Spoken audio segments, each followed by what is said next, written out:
we are on the next video, and that is basically how to get set up with each of these platforms and what you should expect. First of all, when you're doing your research for your platform, you want to make sure that the pricing makes sense for the volume that you have. If you have a lower starter plan, I would definitely do that until you get more of a volume out.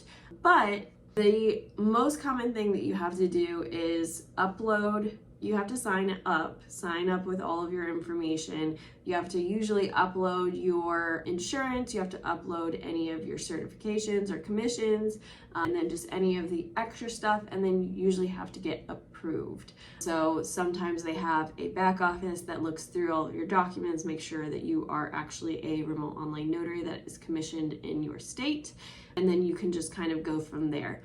After that, I would definitely try and take any of the training that the platform gives out. Also, I would look on YouTube to see if there is anyone that has done any training. And then also I would start diving into the software. So I would do tests with a friend. So basically mock sessions where you pretend like you have documents. You can use the document bank and just go through with friends or family and do tests back and forth.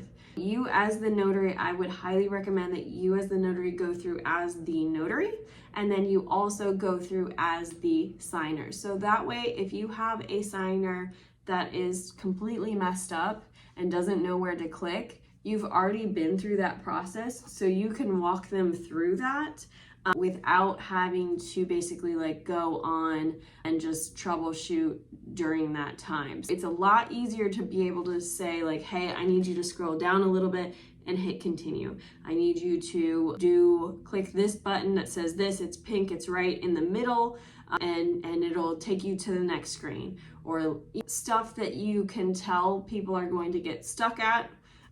Once you are a seasoned notary, you'll be able to tell the things that most people kind of get caught at. And if you're sending out those emails, you can go ahead and let them know that this is the screen that most people get stuck at and you just have to press this button. That's just something to kind of think about, but it's definitely important for when you are first starting out as a notary to go through both sides of the software. Make sure that you know how to add documents, you know how to add signers, you know how to add witnesses, you know how to add observers, if those are things that are features within the platform. The worst feeling in the world is not knowing how to add like a document, and you need to add a document mid-session when there's like 4 other people in the session just kind of looking at you. Make sure that you do that prior. You do all your due diligence, you're a pro at the software, and you know what you're doing. That way you have a good experience both for you as the signer you as the notary and then them as the signers. The other important thing that I want you to always make sure that you know how to do is check the ID.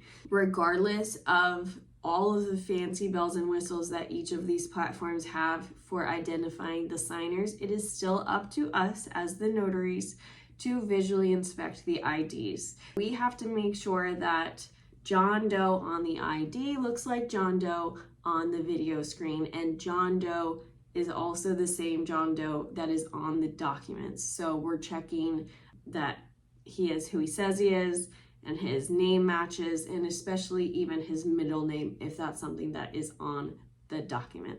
That is something that I would go over, make sure that I knew, so that way I'm comfortable with the platform.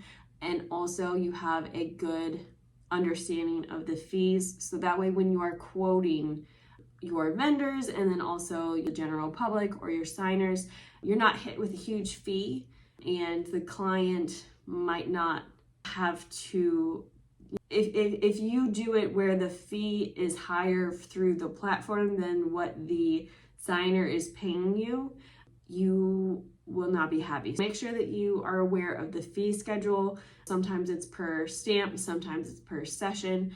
You want to just make sure that you are aware of that for when you are pricing out your services.